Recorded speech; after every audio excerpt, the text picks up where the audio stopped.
Hi, everyone. Welcome back to Big Tent. And we now have, so we've talked about, in the first panel, we talked about the digital playground and keeping it safe and cultivating digital citizenship in these kind of wild and woolly spaces on the internet. In our second panel, we discussed education and how to cultivate the skills of lifelong learning through digital technologies. And now we're going to talk about building a strong, connected community. This panel is called Tomorrow's World Starts Today, and we're dealing with a variety of activists, thinkers, who are working to take digital citizens and have them collaborate with others to facilitate, to foster social change. So Jillian York is going to get us started. Jillian, would you care to? Sure. So my name is Jillian York. I'm at the Electronic Frontier Foundation, but I'm also involved with an organization called Global Voices Online, which is a several hundred person strong community in over 90 countries around the world. And my background is really, I guess I'm sort of a full-time digital rights free expression activist, which is the most fun job in the world and also a bit challenging at times. But my focus has been for a long time before the Arab Spring, the Arab region, the Middle East and North Africa. And one of the things that I've found interesting over the past year in looking at the way that we've sort of analyzed what's going on in that community is the element of free expression activism, digital rights, and the internet. And so there's all of this discussion as to whether or not this was a Twitter revolution or a Facebook revolution or what have you. But one of the things that I've wanted to focus on and touch on is the role of freedom of expression and the fight for that in all of it. And so when we look at this idea of a sort of leaderless revolution, which has been one of the main themes in analysis of what happened in the region over the past year, one of the other things that ties into is this idea of transnational movements.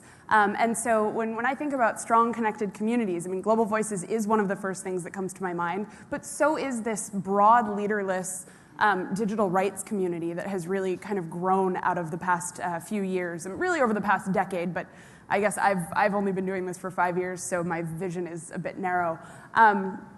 And so, in the US, you have all of this activism that just happened around these copyright law bills, rather, SOPA and PIPA. And in Pakistan right now, you have these grassroots communities banding together with international organizations and with companies and other local entities to protest a proposed censorship, internet filtering system there, and so on and so forth. And so what I've watched is from anonymous, from what I think many people in the room would think of as the less legitimate actions of sort of digital rights activism. So from anonymous to these blackouts to other forms of social media activism, this broad leaderless community coming together over one incredibly vital human issue. Thanks so much, Jillian. And next we have Nancy Conrad. Hi. I left our Innovation Summit today, which is just down the street at NASA Ames, where we have about 150 students presenting their product ideas today, solving problems in aerospace, energy, and nutrition, cyber next year. What our program does is we challenge teams of high schoolers to make commercially viable products using science and technology. And the three legs of our stool are innovation, entrepreneurship, and education. So really what we're growing in terms of community is, I call it the innovation generation. These are kids that they're so far out of the box, we call it think outside the globe. And they do viable business plans, market studies, and visual representations of their product ideas. And they live on our website. And there's thousands of kids and mentors that come into our website as a community of young innovators. And I've been waiting for this to happen. We're 5 years young this year. We had 2 teams that were formed from 5 different states. Our teams are from 2 to 5 students. And so these 2 teams formed from 5 different states. They didn't even know each other, and they created a product together. So next year, as we go global, and we've already begun to go global, we went into 42 states and 9 countries this year. As we go global, there's going to be a specific challenge for global teams to come together, work through the website, grow a product together, and there'll be a special award for that global competition. And that's when you start to see education become diplomacy.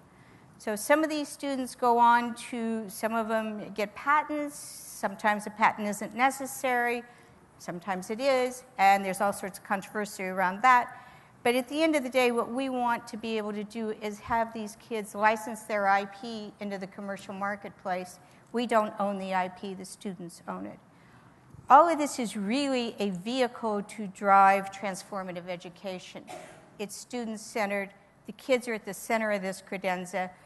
They drive it. We don't talk very much about the consumer of education, and my belief is that the consumer is the student. I think we get all riled up about teachers and parents and superintendents and administrators and everything else, and it's really all about the student. So how do you take this young person who probably has more in their fingers than a lot of adults have in their head and give them an adaptive learning process where you can combine neuroscience, and we know a lot about how kids learn these days, and adapt that to the student. We do it now for disadvantaged kids, and when you get to it, most kids are. So this is how I think we can really drive transformative education. And I'll just share with you that all of this is really an outgrowth of the legacy of my late husband, who was expelled from school in the 11th grade. He couldn't read or spell, and he had dyslexia in a day when they didn't really know what it was. His mother took him to a little school in upstate New York, and the headmaster there saw something special in this young man. He took him under his wing. My husband went on to get a scholarship to Princeton, and he became an aeronautical engineer. Well, it turns out you don't have to read or spell very much to become an aeronautical engineer. And then he became part of America's space program. He flew 4 flights in space, including the second landing on the moon. He was the third man to walk on the moon. Was awarded a Congressional Medal of Honor for rescuing Skylab, our first space station, and then went on to grow companies in commercial space, much like what Branson, Musk, and Bezos are doing today. So all that happened because an educator took a kid under his wing, and the kid got a moonshot. So I said, that's what we're doing. We're going to take kids under our wing, and we'll give them their moonshot. Thanks very much, Nancy. And now Tiffany Schlane, a filmmaker and activist, and many other things. Hi, it's great to be here. I'm really interested in this subject. I had a film that came out last January called Connected, and it really looked at the history of being connected in civilization and where I think we're going. And the last line of the movie was, perhaps it's time to declare our interdependence. So from that line, me and my film studio, we decided to try to put that into action. So I'm going to show you a 4-minute movie that kind of, the process of making it gives me every bit of hope of the potential of engaging students all over the world. So I'm going to play it, it's 4 minutes, and then I'll tell you a little bit what's happened since then. But to me, this is the hope.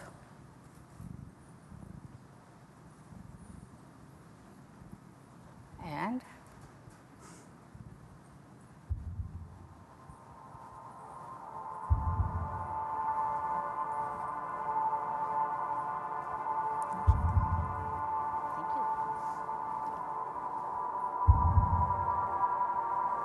When in the course of human events, 在人类活动的过程中 In the course of human events, عندما نكون في مضمار الأحداث البشرية Quand dans le cours des événements humains, becomes increasingly necessary para reconocer to recognize the fundamental qualities yang menghubungkan kita that connect us. that connect us. après ça, nous réévaluer. the truths we hold. To be self-evident. Alors nous devons réévaluer les vérités que nous tenons pour acquises. That all humans are created equal. And all are connected. 比如每一个人都是生来平等，并且联系在一起的。 That we share the pursuits of life, La recherche d'une vie meilleure. Liberty, happiness, food, والغذاء water, agua, shelter, el refugio, seguridad, education, stabilidad, justice. and hopes for a better future. that our collective knowledge, Economy, technology, and environment are fundamentally interdependent. Interdependent. Ketergantungan kita. That what will propel us forward لأن لدينا شجاعة على التقدير. is our curiosity. Curiosity. Rasa ingin tahu kita. Our ability to forgive. Kemampuan kita untuk memaafkan. Our ability to appreciate. Our courage. Our courage. Keberanian kita. And our desire to connect. D'être connecté. That these things we share في نهاية المطاف إلى تطور. To our fullest common potential. Le cose che noi teniamo insieme sono le cose del nostro mondo. 我们应该严肃对待我们的问题。 We should never take ourselves too seriously. Kwa sababu jambo jingine linalotuunganisha هو قدرتنا على التحرك. Dan upaya kita untuk belajar dari kesalahan kita. So that we can learn from the past. Understand our place in the world. memahami tempat kita di dunia. And use our collective knowledge. To create a better future. 去创造一个更美好的未来。 So perhaps it's time Jadi mungkin sudah saatnya kita That we, as a species, sebagai spesies, as a species, Love to laugh. Que disfruta de reír. Love to laugh. Poser questions. ask questions and connect. do something radical and true. For centuries, We have declared Independence. Perhaps it's now time That we as humans, declare our interdependence. interdependenza. Interdependence. Interdependence. Interdependence.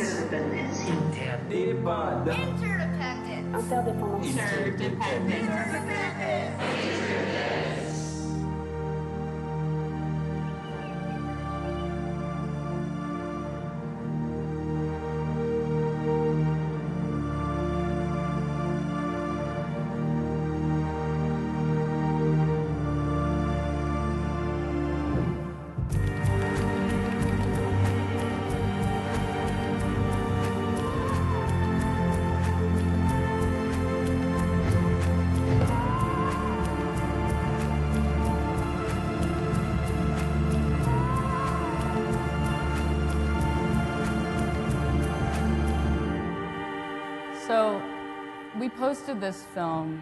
Well, first of all, the entries flew in from so many places that it just like every day it took our breath away how many people sent us artwork and videos. And then it premiered in New York on Interdependence Day, which was the 10-year anniversary of 9/11, the day after. And then this amazing thing started happening where people all over the world through this organization called .sub started translating it for us for free. And they translated in 6 weeks into 65 languages. And then the last part of our experiment was we said we will offer to create a free customized version of this movie for any nonprofit in the world working to make the world a better place. So at the end it says declare your interdependence. So we changed that, declare your interdependence by recycling your cell phone, declare your interdependence by freedom of speech, declare. So since we launched that 2 months ago, we've already made 80 free movies for nonprofits. So to me, as a filmmaker, this is so exciting. I'm making a movie with students and people from all over the world in all these different languages. So our new film that we're working on, which is exactly about the subject of this conference, it's called Brain Power, and it's all about how to best nurture the brain and how to also best nurture the internet. And we're working with all these brain scientists, and there's wonderful similarities and analogies to how to best nurture the brain and how to, every interaction a child has, and we're looking at the first 5 years of life, when there's most neuroplasticity, affects the architecture of the brain. And every interaction we have and our students have online are creating the architecture of the internet. So we're making, and don't be on all the time, unplug, there's a lot of messages we're going into, but we're working on the film now, and then we'll make it free and available for all of you. It'll be 5 minutes, and it'll be done in the fall, so you can find out more about that at Let It Ripple. Thanks so much, you guys. I also want to congratulate you for all staying below 5 minutes, which is very impressive to me as a moderator. I'm all about timing. So, Tiffany, I wanted to ask you, so as a filmmaker, to some degree, what it seems you're doing is reflecting things that exist in the world. You're reflecting the ways in which we're more interdependent, et cetera. Yet also, it seems that there is an implicit aspiration to advance a certain idea of what humanity ought to look like. There are certain organizations that you've partnered with because I imagine you're sympathetic to their broad goals, et cetera. Yet Jillian is working in a part of the world where, one could argue, to overgeneralize, that there are different ideas as to the virtues that a state or a community ought to cultivate. And I wonder how you think about that. I mean, have you thought about what you want to see the digital citizens of the future to be like? Do you imagine that's going to be different from one place to another place? Would love to hear your thoughts. In this series, we're going to be making 20 of these films, and the third one in the series is the importance of engagement of society, and we're doing one on power and money and curiosity and death and all of these subjects. But our goal is really to make films to give some context on issues and what could this be? It feels like people are, when they talk about technology, and especially a lot of the talks today, I feel like we need to feel more empowered that we are creating these tools. We have the responsibility to kind of talk about how to shape them and how to use them.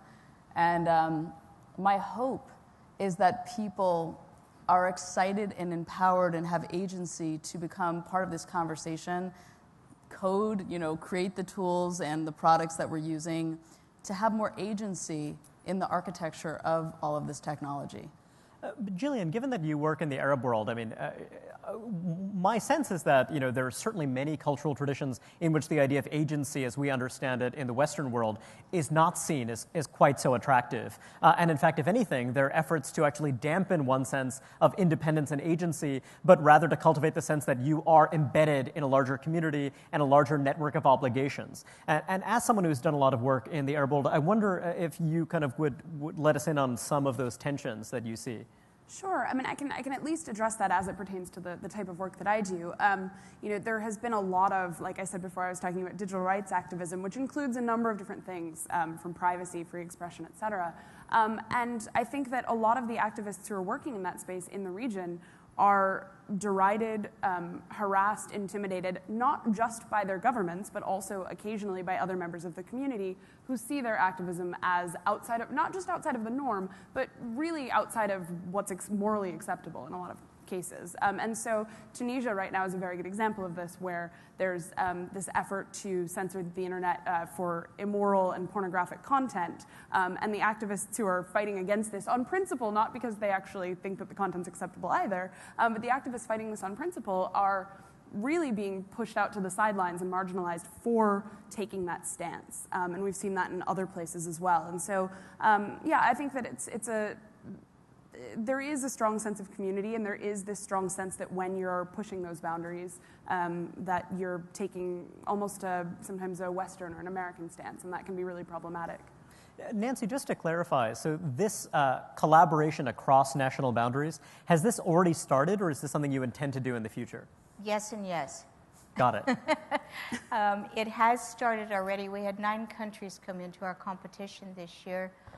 Some strange ones: Vietnam, Iran, the usual suspects that you always think of. And so it's sort of, we've been working with the State Department, and so some of our students will be going to the Rio Plus 20 this summer as ambassadors of science and youth. So with that as our launch pad, if you will, the concept of putting together this global competition that will be a special award in that category. But those kids will still work in energy, cybersecurity, nutrition, aerospace, and aviation. But if you grow a global team across 5 countries, there's a special category just for that award. And tell me, have you kind of watched as these young people have kind of come to know one another, and as they've come to collaborate? Is this something that kind of you're a part of, or is this something that you? Oh, we're very involved in it. I mean, our website is an active, very integrated community. It's really beginning to be a movement. And so I'm going to jump off into that area as well in terms of growing innovation generation as a movement and really starting to fund some of these companies that are growing up. Because, we have messed up enough. We're not running out of problems. And when you take these young minds whose imaginations are incredible, and you give them the opportunity to problem solve and do design thinking and get creative and use everything they know and give that a context, it's unbelievable what they come up with, just unbelievable. We've had kids that created generators to harvest energy from the heat vents in the deep ocean to make low-cost electricity. Have you guys made any mistakes? Is there anything you regret? Were there any false steps, any reversals that you think would be useful lessons for other organizations that are trying to do the same thing? Oh, God, if we'd have done it perfect from day one. I think what we did this year, and we streamlined it. We made the level of entry very easy, a one-page abstract. From that, we go into our semifinalists. From that, we go to our finalists. And so really, until they're your finalists, they don't have to write an 18-page business document. So we streamlined that. We decreased the number of attendees at the finals and streamlined our summit, which is going on, as I said, right now. And any of you, you're all welcome. It's Building 3 at NASA Ames. You don't need credentials. Dr. Cerf spoke this morning, and the kids went crazy over him, as he did last year. So you're welcome to come. We invite you. Just tell them Nancy sent you. But sure, you make mistakes. And that's what entrepreneurship is, isn't it? It's failing forward. My husband used to say, you know, in the space business, failure wasn't an option. And in entrepreneurship, it's mandatory. So. Well, Tiffany, I want to know, so, you know, the larger theme of our event is digital citizenship. And I wonder, when you're talking about interdependence, when you're seeing, and I imagine you're also a student of this kind of collaboration across national boundaries, across class boundaries and what have you, what are the shared norms that you see? What are the things that make cooperation actually work, you know, as you've kind of observed this over time?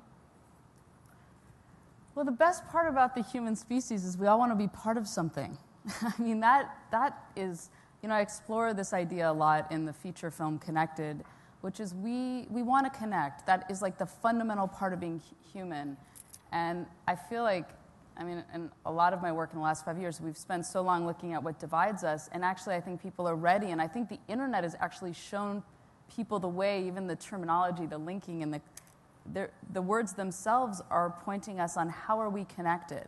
And I feel like the ability to share our stories is creating a network for worldwide empathy that we've never had before. I mean, they've done studies that, you know, as you're getting emails and tweets, you're getting hits of oxytocin, which is the love hormone, which is all about sharing and wanting to collaborate. So, and I'm not just a total optimist. Obviously, I know there's a lot of issues involved. But my hopeful side, because we're the hopeful panel, the potential, is that we're opening up all these new channels for wanting to collaborate. In fact, I think they're going to look back at this age as the age of collaboration.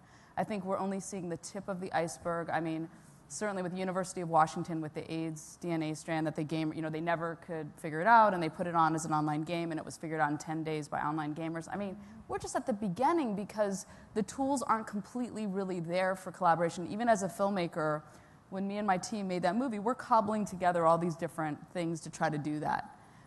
But, you know, in 3 years, it's not even going to be a question. It's going to be like, here's a science project, here's an art project, here's a film. All of the tools will be available to collaborate so seamlessly. And when you get perspectives from all over the world, like that is where innovation happens. That is what gets me really excited about tackling the biggest problems of our day, is when we get all those different perspectives from Africa, China, America, Europe, all saying, world hunger, you know, the economic structure, female inequality, freedom of speech, and like, let's all tackle this together in some cool environment. That's what gives me hope. I wonder about this. I was talking to a friend of mine some time ago, and she was talking about how the internet had changed her life. She's my contemporary, so she's in her early 30s. And she talked about how the key things were AOL chat rooms and the band Weezer, which some of you in the audience might have heard of. So basically, in around 1994, 1995, she became obsessed with Weezer. She started going to Weezer concerts, and her exposure to it was almost entirely through the internet. And this is something that then led her to be more curious about the wider world. She grew up in a rural part of the United States. She wound up moving to New York and becoming part of this very different community than the community that she had been part of as a young person. And again, it's entirely because of AOL chat rooms and the power of Weezer. And I wonder, Jillian, I assume that you're not a native of North Africa, yet it's a huge part of your life. And I wonder, sort of given what Tiffany had said about everyone's urge to connect. Why is it that your urge to connect drew you to digital expression and particularly to the Arab world? I love this question. Okay, this is great. So honestly, I mean, the reason I went to Morocco specifically in the first place was a professor, so it had nothing to do with the internet. But once I got there, I spent a semester, went back home, yearned for it for a whole another year, and then went back. And I arrived there, and I started a blog.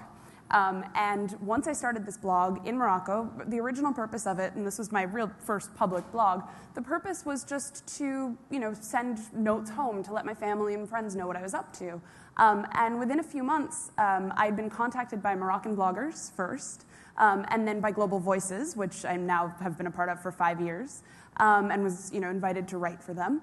And this allowed me to connect with a broader community than I had access to in the city that I lived in.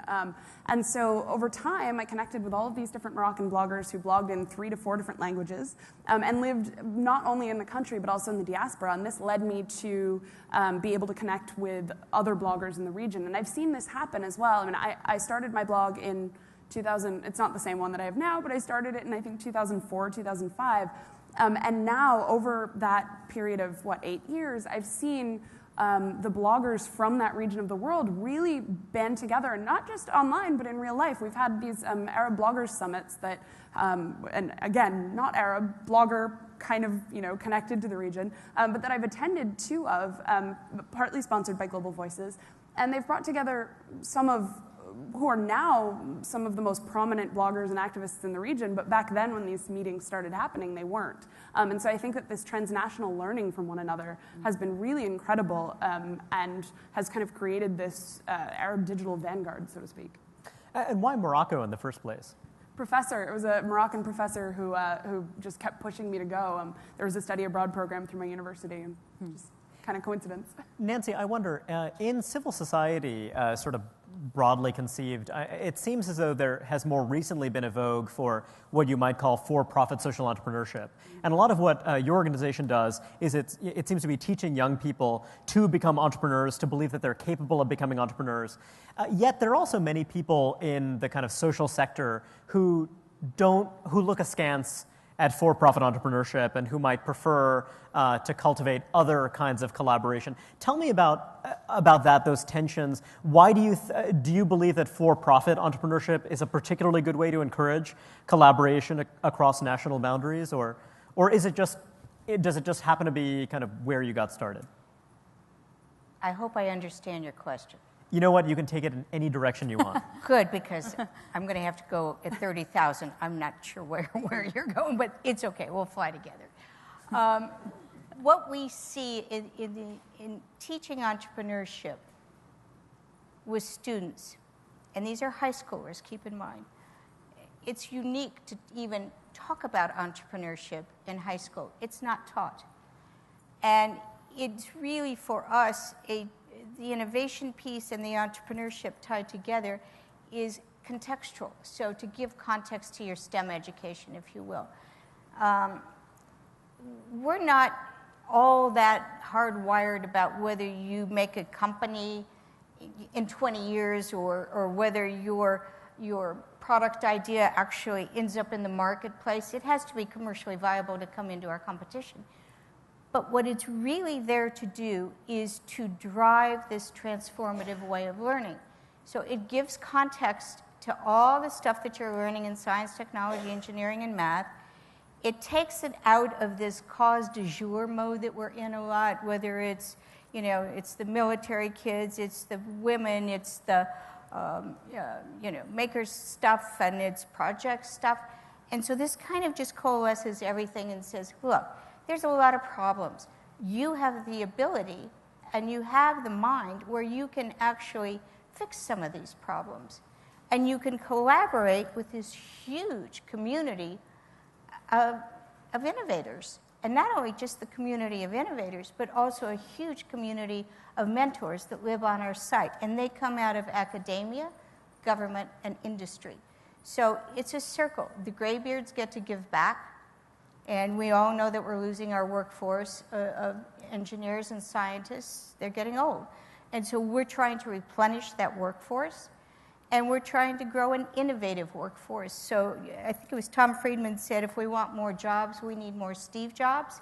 Well, we can't reverse engineer Steve Jobs. We can't do that. We can't say, create this really cool thing, we'll fund it, and you can drop out of school and have a nice day. That's not who we are. We say, you know what? What did Steve Jobs do? He took innovation, entrepreneurship, science, technology, engineering, and math, and did a big game changer. Sergey and Larry, same thing. Mark Zuckerberg, same thing. And I wish I could give you a woman who did this. I just don't know a name right now, but we're getting there. So that's really the foundation. That's the bones of what we do. I'm not sure I answered your question. I think that was a splendid answer. Thank you very much.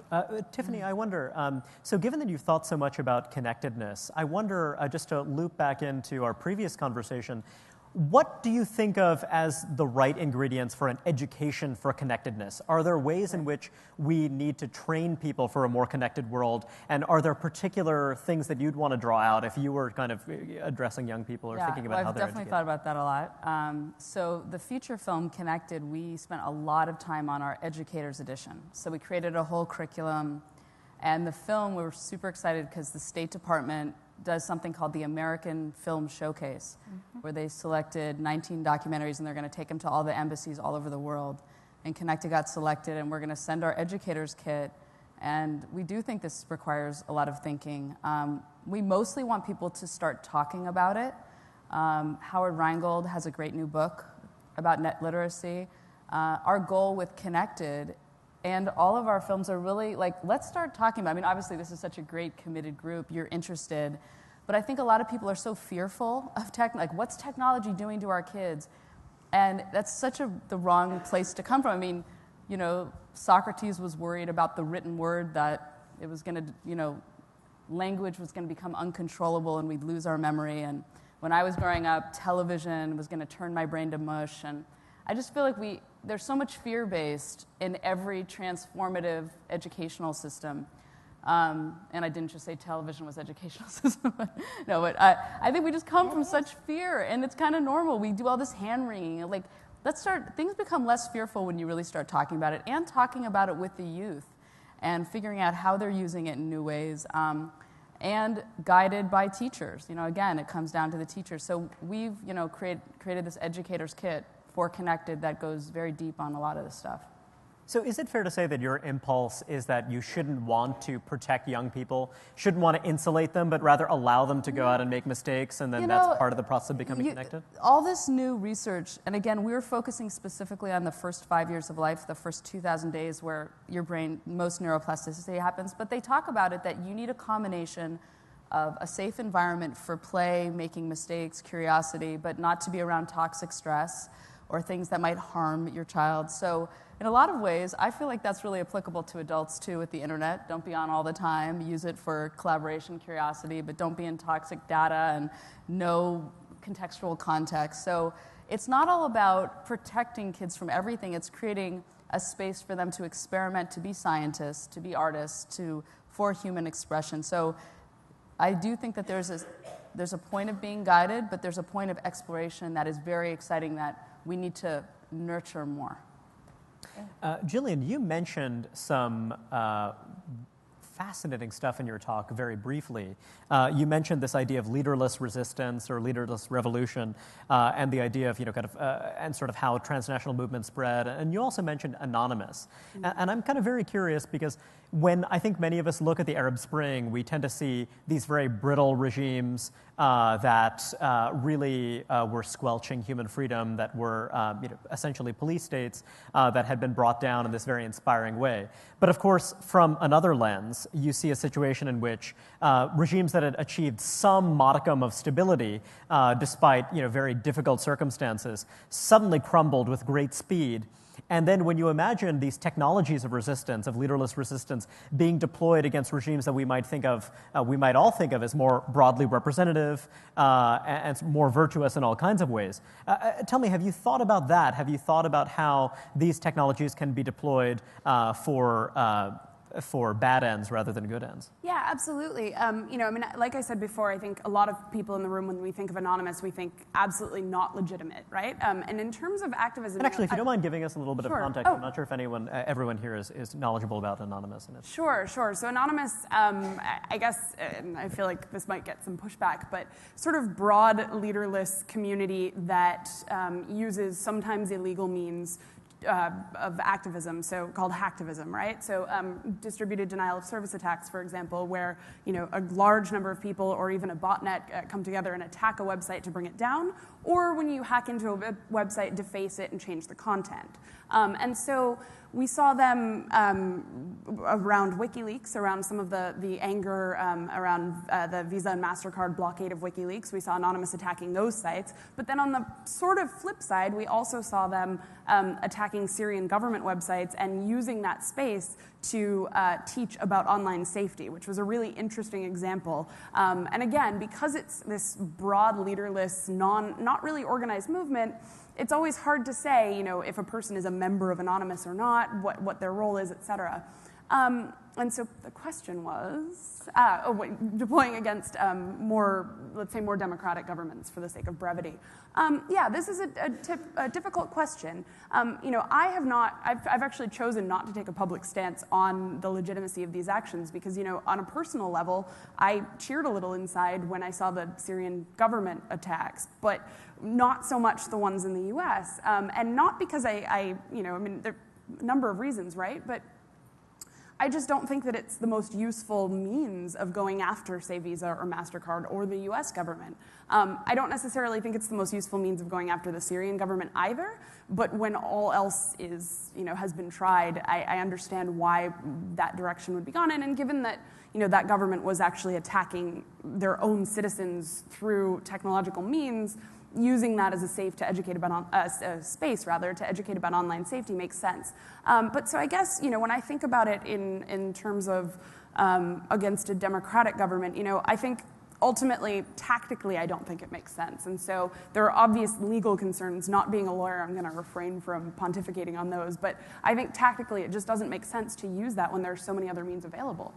Interesting. So basically, when there are other ways you can, when you have a state that's relatively permeable, when you have other channels for protest, then that's one thing. But when those channels don't exist, then you'd be somewhat more inclined to be sympathetic to these efforts too. Right. I mean, here, in the US, we saw this great action collaborating between companies, between nonprofit organizations, between independent activists, and really all over the world against the copyright bills a couple of months ago. And Google was one of the companies that took a stance by, blacking out their logo that day. And that was a completely legal means of digital nonviolent resistance, if you want to call it that, that was really successful and really productive, and didn't involve hacking anybody's website or taking anybody's website down. And so I think that when means like that are available, I don't see the reason to deploy these less legal and perhaps less tactically legitimate methods. I wonder if anyone has any questions?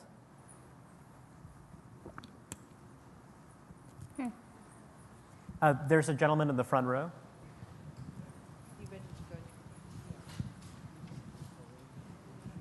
Thank you. It's Vince Cerf. So first of all, this is a very thought-provoking panel, which is your purpose, so you've done well with that. I have a question on the leaderless notion for just a second. One of the interesting features of the Arab Spring is that while there was a great deal of agreement about what they immediately wanted to have happen, Egypt being a particularly interesting example, after the regime was toppled, it wasn't so clear that there was common agreement about what should happen next. So I think we should be a little careful about cheering ourselves along on this leaderless notion. By the way, it could have happened in a led notion too, because the people who are willing to combine for one particular purpose might not be ready to figure out what to do next. I'm reminded of the Washington story that says that Congress critters don't have friends, they have interests. And that means that, if they want a friend, get a dog, that sort of thing.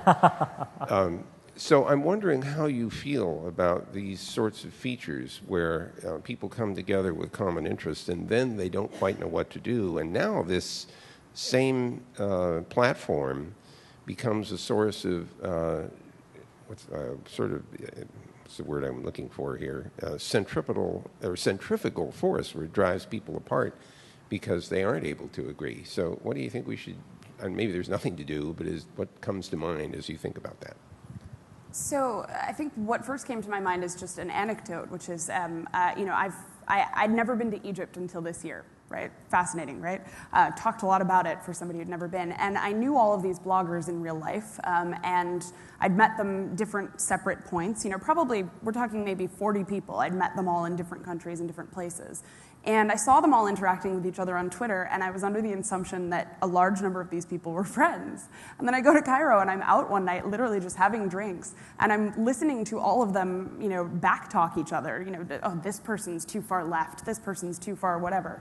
And I'm thinking, wow, you guys really present a unified front online, but then when we take this offline into real life, it turns out that there are these, and I hate the digital dualism, I hate that, real life online, but for practical purposes, it turns out that there really is this divide. And a lot of these things, to an outsider's ear, sounded like petty issues, but they were nonetheless issues. And so I do think that what happens there is that when we're talking about these things online, when we're not having these arguments face to face, I think that there's something that gets glossed over. There's something that's missing. And I don't know if it's the means of expressing oneself. I don't know if it's things like facial expressions and body language. But I do think that it's very easy online when we're fighting for a cause all together. It's very easy to just assume that everyone's doing it for the same reasons or that everyone has the same views. And then as soon as you take that offline, I think that something else shifts in that dynamic. Nancy or Tiffany, do you have any thoughts on that? Well, I have a comment. In thinking about launching this movement of innovation generation, I got very engaged in what is a movement? How do you launch it? What are the pieces of it? And so I talked to some of the folks that launched the Occupy movement. And the thing that they told me that they completely lacked was planning. And there was no strategic plan. And many of these movements don't have a plan. They just go do that thing they do. And so the good, bad, and ugly starts to bubble up very quickly. So I think if there is going to be a movement, and whether it's political or a for good or however we do these movements, because the internet gives us the power and the audience to do them. And yes, we are connected. So there is a certain responsibility, I think, to plan that and to understand what your beginning, middle, and end is, what your goal is, how you're going to get there. But, yeah. Couldn't you see, I'm just thinking of this as not a prepared thought, but... That's the best kind of thought. That's the best kind. Okay, couldn't you see... So we're at the beginning of all these collaborative tools. So obviously we're mentioning two movements that didn't have leaders and didn't really have a clear strategy afterwards. But couldn't you imagine soon there's going to be some space online that is for these movements to figure out their plan? That's collaborative, that there's some kind of democracy and voting within it. So that once, okay, we all agree this government is not letting us X, Y, and B. And there's some, again, I feel like we're just so at the beginning of the collaborative tools. So there's some space that you could have inner voting on your plan that we need to get. First, we saw that it works. It gets attention, it stopped this, but then the next level is the interesting part to me, which is like, what do you do with it? You've got all this energy, and how do you channel it into effective change? It's totally a nonprofit doing this. I think they're called Citizen Compass. What are they called? Citizen Compass. Citizen Compass. Well, I'll check it out. Compass.org. They're all about launching. I'm so deep in this right now, I could give you probably every website. I imagine they're probably, it's so ripe to... Yeah, it's totally That's ripe. the next one is going to have that, or the Occupy movement's going to, I know they're getting all ready for the election, so maybe that's, There was an op-ed published some years ago by a guy named John Robb, a military thinker who wrote a book called Brave New War, and it was about what he called the open source insurgency in Iraq. And his argument was that compared to insurgencies in other kind of long-running guerrilla conflicts, the funny thing about the insurgency as he saw it in the mid-2000s in Iraq is that you had literally hundreds of semi-autonomous organizations that behaved in swarm-like fashion and were rapidly learning from each other over time. So basically an effective weapon of war would then propagate through this kind of network, quite quickly. And so his argument at the end of the piece, it was a very dark argument, is that the only way to actually beat back this open source insurgency was with what he called an open source counterinsurgency. That is, you actually deploy a kind of similar swarming network of semi-autonomous learning organizations that could, basically meet these challenges and also kind of evolve quickly. And shortly thereafter, you saw the United States partner with various indigenous self-defense organizations, some of which had decidedly problematic human rights records and what have you. But the idea was that because they were similarly splintered, they could learn quickly as well because they don't have that centralized structure. And with regard to your question, it occurs to me that, in a way, the Egyptian regime was vulnerable precisely because it was brittle and centralized. And so, in a way, what you do is this leaderless resistance takes you from the point of, well, you have something that's brittle and centralized to something that is much less so. It doesn't necessarily mean that it actually solves any underlying problems, but you enter this different generative space. Much like when you're talking about a democratic government, it doesn't get everything right, but again, there are more points of entry in that kind of regime. And the tragedy and sort of is that, in a way, you have all this energy and enthusiasm and utopian energy that's built around the idea of what would this alternative look like. But of course, the alternative is that you just have endless disagreement being managed in some other form, which, seems to touch on a lot of issues. That's called lack That's of a called our strategic government. plan. No, indeed, Yeah. indeed. Huh? Any other questions? Or Yeah. Last I heard, wasn't that what democracy is? Well, that's our Instant- government, yeah. Isn't that what it kind of is? Well, the question I had is, what are the models that we could apply in this distributed, and I actually know John Robb. He came and spoke at the Hub Bay Area here. It's how do we apply this disruptive model, which is what you need to start things new.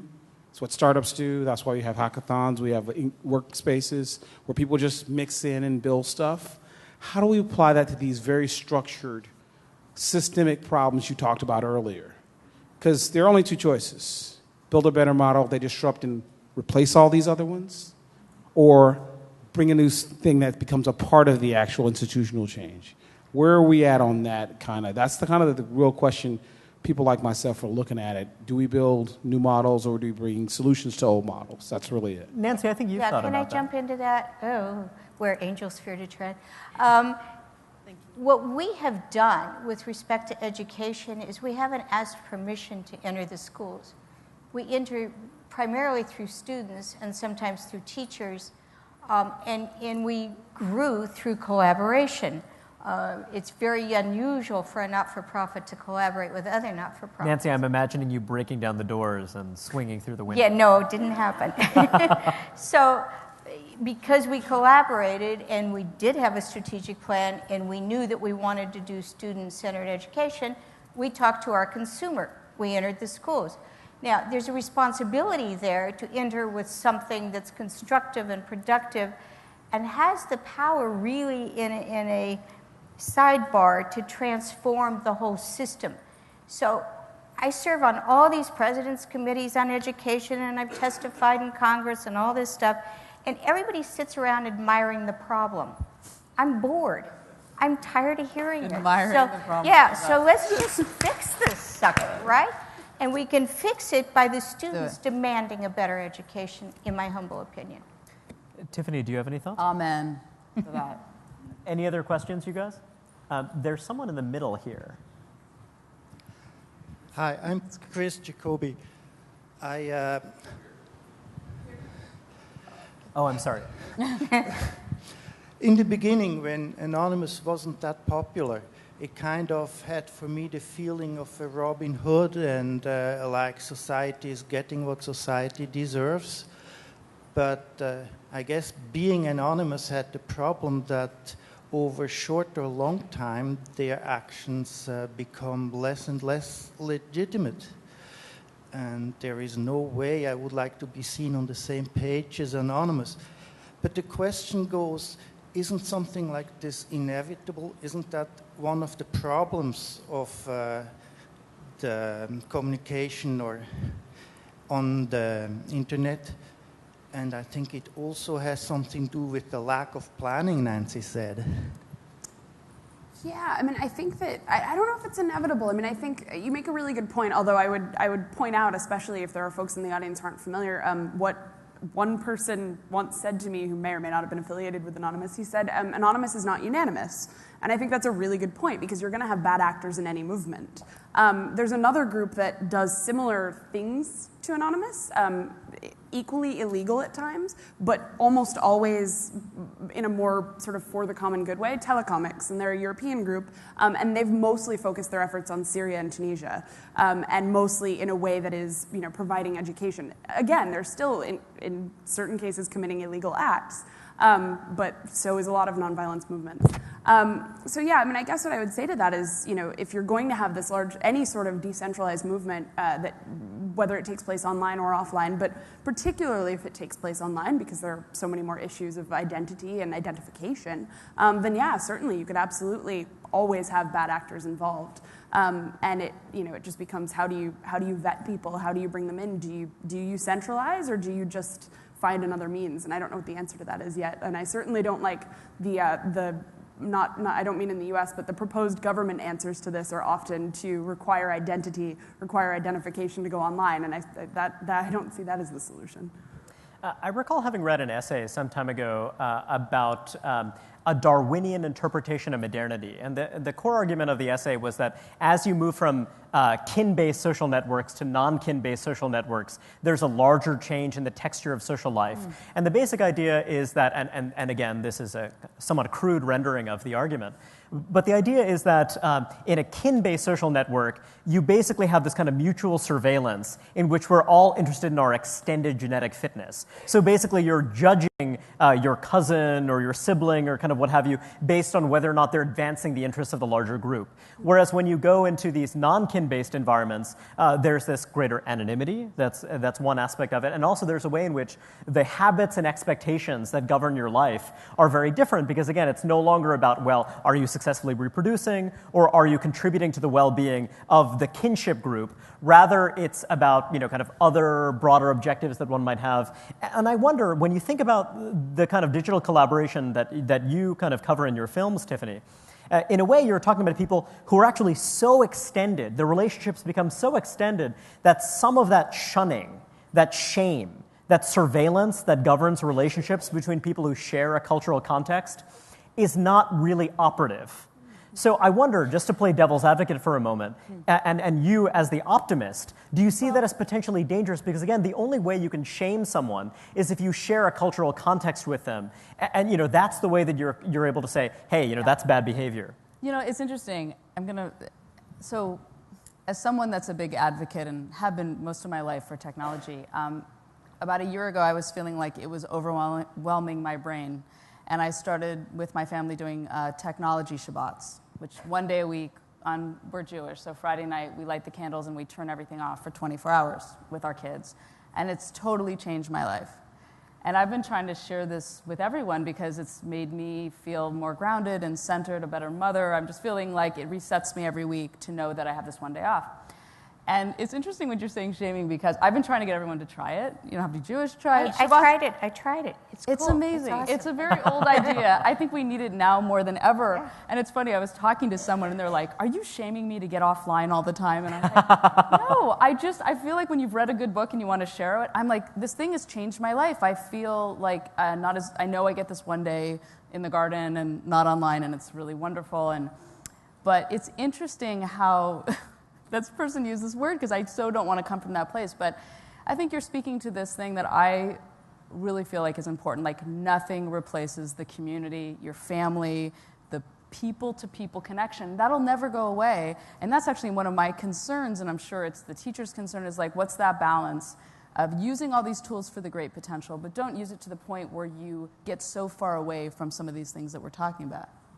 But if I could, I completely agree with you. I see the importance of community as well, and I also love to take technology breaks.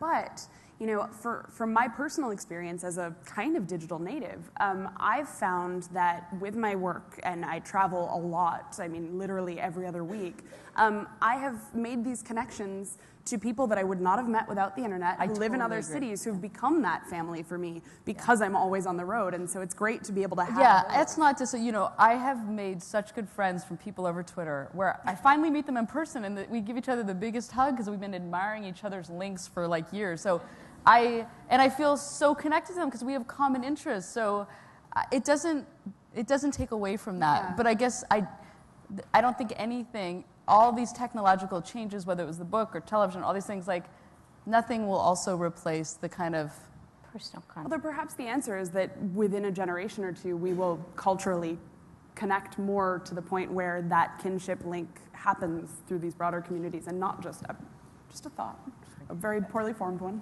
Well, it's my favorite kind of thought. Any other questions, you guys? Over here. There's one over there. Ann Collier with connectsafely.org. This is a hard question to ask. I think we're in the middle of this grand experiment, and this moment right now in time feels like sort of a watershed moment within an extended watershed moment. And there was the Arab Spring, which, from thousands of miles away, following it largely on Twitter, and, and also kind of from 30,000 feet, was a major watershed moment for the planet. And then, we kind of had our Arab Spring with stopping SOPA. That was another important watershed moment. And then we had, this was sort of expressed for me in my personal life with a 14-year-old son coming up to me and grabbing me, looking down from his 6'1" height and saying, "Mom, you've got to watch this Coney 2012 video." And he had, this was like when it only had a couple 100,000 views. And he was so moved by it that it was his timeline splash photograph and everything. And I have friends that, working in Sierra Leone in reconciliation and reconstruction work, and I had seen some posts by theirs about it in Facebook and in Google Plus as well. And it was sort of a family watershed, and I think really kind of a watershed for all of us, because in effect, we had something really appealing to people's hearts, but not their heads. It was all emotion and not a lot of fact. And so we very quickly, virally, had 100 million misinformed people,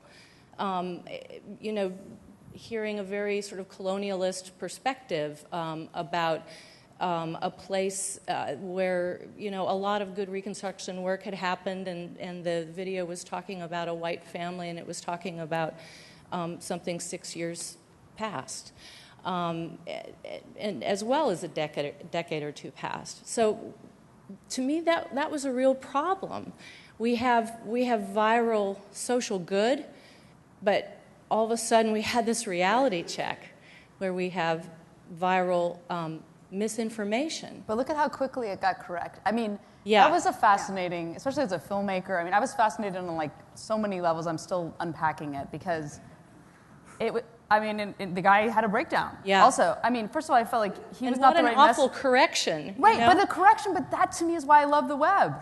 Yeah. I mean, it got corrected in a week. That all happened in a week. I was so kind of like, wow, look at what this film did, but is he the right messenger? It didn't feel right. Something didn't feel right. And then the whole world responded, and then he had a mental breakdown. And I was like, oh my gosh, it was like, the whole thing was so weird. But to me, I was like, is that what 100 million views does to someone if it's all focused on you? And I don't know, the whole thing was so kind of what I love about the web, and then it was misinformation, and then it corrected. It was like this, I don't know. Well, and I think it was misinformation because they lacked the connectedness with the local community they were trying to not represent. The right messengers. They had great connection with the Twitter community, and that's how they managed to get things out so quickly.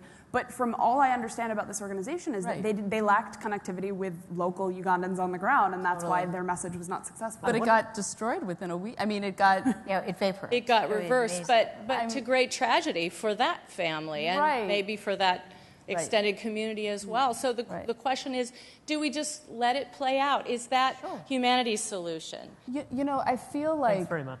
Yeah, that's a great... I've definitely been thinking about that a lot. A lot of people are talking about it, which I believe in humans. I believe in we talk about something, good will come in a ripple from that. But I think what you're starting to see is that people are hungry for any video. I mean, they've been watching cat videos, very cute ones, for a long time. Nothing wrong with And cat. now we're starting to see, I mean, obviously the work that we're doing, the TED Talks, like people are hungry. We're a curious species. We want to connect. And what that showed me is that people are ready for something deeper, which is exciting for me. And then if the right people do it, and they're ready, and they have the context and the right connections, and they come from the right place, and it's not, you know, that is exciting. But I think what you saw was that it wasn't right. It wasn't right on all these levels. But even when I watched it, I remember being totally riveted for 10 minutes. I, interestingly, only watched 10 minutes, and most people I know only watch 10 minutes, which was weird. But something felt off, and I couldn't put my finger on it, and then I was fascinated with the viral nature of it, but then the offness got revealed. I mean, it was actually, to me, the web showing its power in not the best way, because he had the mental breakdown with that. Yeah. It's a whole different thing.